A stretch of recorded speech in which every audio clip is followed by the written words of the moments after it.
It's king, the rook on d5, where else? The queen can't move. Look at Wesley leaned in, trying to calculate variations, making sure that when Gukesh has a move on the board, Wesley's ready with a response. And just a reminder, the players are racing to get to the 40 move mark where they will get a 10-second increment per move. Which is nothing in this position. Exactly. But Wesley, I do think he's getting overexcited. Like queen c2 there was such a strong move because knight d3 would have been a big... Comes in with a big one. Yeah, and that sets a trap. The white queen cannot go and take the black knight, for example, because there's a checkmate on the f2 square. That would be really nice, that tactic, if it lands.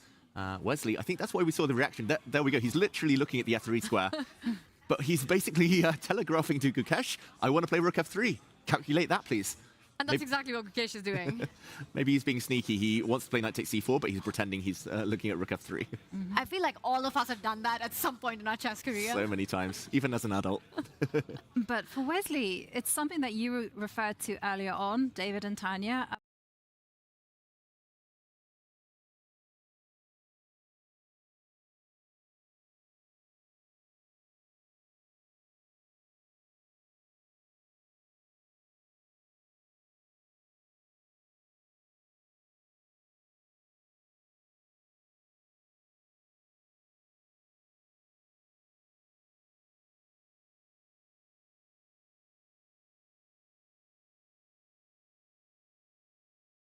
Game going against that, we were discussing the idea of the knight jumping forward, protecting the square of a5, also attacking that e5 pawn. If Prag's happy to take this to Armageddon, he goes for a different option here. But if not, then he's got to play knight c4 and create those imbalances of giving that c2 pawn. That's such a strong part of that pawn chain.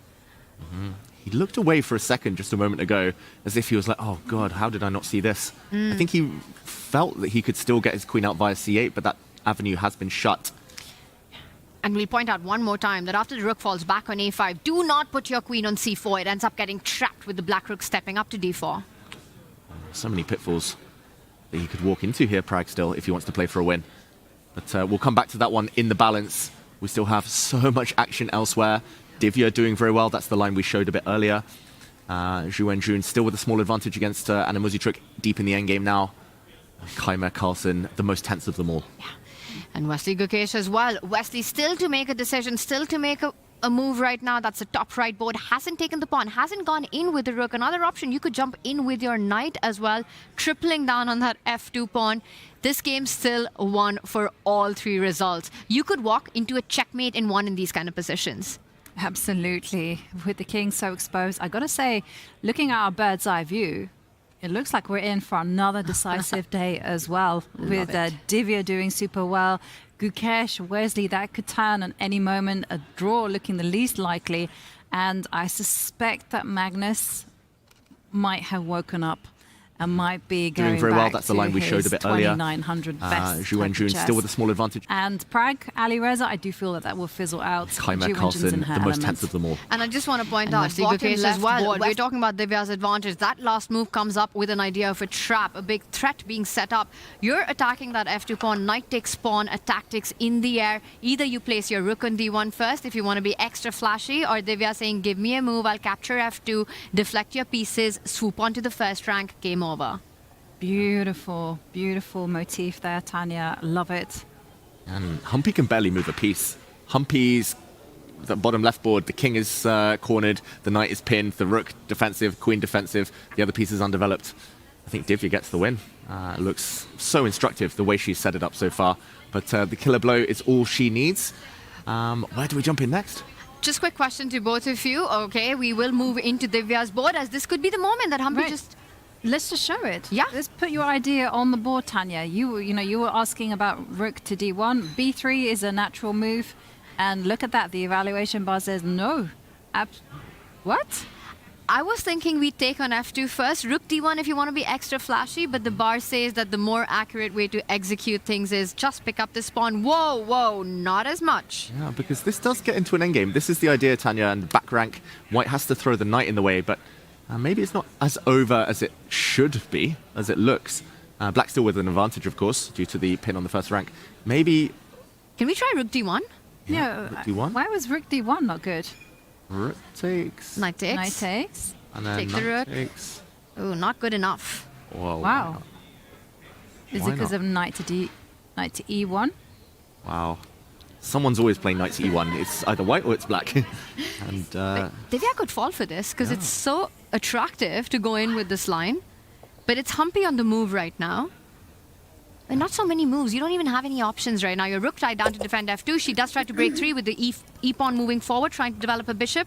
Can you go rook d1 or knight? Oh, knight takes pawn, best move in the position. Now it it's works. even stronger because the black bishop has access to some squares. And also now she will be forced to find it because white playing bishop e3 consolidates everything, protects all the squares. Knight takes f2, let's just show it. If rook takes, then rook to d1, check will cost white her queen, it will cost white her house. And yeah, so queen takes forced instead.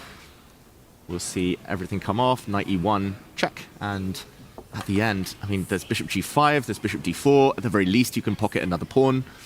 Divya will be a pawn up with a winning endgame. It's like Divya has Humpy's number. You know, it's almost like being a customer right now. World Cup finals, Divya winning, defeating Humpy to take the championship there. Then you come in to Norway Chess. Their first encounter, Divya wins that one. And this one with the black pieces done in style so far. Yeah, like Humpy just hasn't found her momentum since that first round loss against Bibisara. And I'm also going to say that, you know, from an internal national rivalry as well, this has got to hurt, right? You're India #1, you're the top board, and you're playing the younger generation. You always want to assert your domination, show them that you're still boss. But for some reason, it's Divya's style of play, her aggressiveness that I think really destabilizes Humpy. Yeah, that's the thing with local rivalries, country versus country, like say, when you're from the same place, you probably literally have their phone number and you figuratively have their number. And yeah, it looks like Divya, she knows Humpy very well and she will pounce with knight takes f2, I'm pretty certain after a bit of thought. Maybe we zoom out of this game because clocks are a ticking and still no moves. Wesley So, I think he's paused at the wrong moment. He should have paused 2 moves ago when he had all the options. And he could have kept Gukesh guessing. He could have spent a bit more time calculating. There we go. Gukesh had time to work things out. Actually makes a mistake after Wesley's last move. Maybe that's where we jump next. Magnus, Keimer still maneuvering, still keeping each other guessing. And now a blue arrow appears. Rook f5. That is difficult. And it's difficult. One can understand the idea with the rook lift to go rook g5 at the right point, but you're basically evacuating your entire first rank to any single check that can arrive. You know, the rook's getting in, the black king suddenly not feeling safe. It wouldn't mean my top 3 move guesses in this position. Yeah, I don't think it would be me on my radar either. Like, I would be looking at the queen, lots of squares you could use for that, the knight jumping as well. Yeah, I see a check, I give a check. Exactly. I Exactly. saw the check as well, and that's going to be backed up by another check because where is the white king going to move? Oh, maybe it hides on g1. I think that's why Gukesh has put his rook on the 3rd rank. Partly to protect a3, if he wants that pawn for an endgame, if he wants to win. But mainly to protect the f3 square, that the black knight can't jump, check, and use it. But rook f5, such a tricky idea because it wants to use this idea of knight to d2. And then when the king tries to hide on the g line, rook g5. But then can't you switch the move order? Can't you give a check and once the king was to move over, then go rook f5? Oh, great question. And maybe we can jump in and show it why rook f5 is such an important move right now for Wesley So. He does have time still, but he clearly is excited about the clock situation, so he might not think for too long. Knight d2 check is the move we're all looking at. King g2 here would invite another check, and I'm not sure Gukesh wants this, although Eval Bar says it's fine. Maybe white can block with f3, although ugly. King g1, and now you're asking the question, Tanya. Rook f5. Why not? Is it? I think it's a check and queen d3. Yeah, it must be, right? Oh, Ooh. I thought so too. I thought so too with the pin. But I guess there is a knight check. King hiding in the corner, and not that one. Whoa. Rook. No, you can't give a check. Can you do it? Where is the... It's not easy. Or maybe just queen f6? Yes. Defend the rook and come in with a mate. H4. So the king has to go... f1? Wow, this is difficult, and Wesley has made a move. It is rook to He f5. finds it. Wow, best move. And suddenly Gukesh's huge threats to deal with. Knight d2 check, rook coming to g5. If the king ever steps across to the g file, Gukesh on the defensive. How narrow is his path? And it's only 10-second increment. Gukesh will be in time pressure for the rest of the game and has to keep his king defended. You know, Wesley might not have made objectively the best moves, but practically some great decisions here by the tournament leader. Some great decisions, and we're keeping an eye. Draw? That must be a draw. It's a handshake between Gukesh and Wesley So. Out of the blue, it is a draw agreed. Wesley throwing in the draw offer. Gukesh had no time, bailed out, and Wesley now showing a variation. Maybe we can listen in.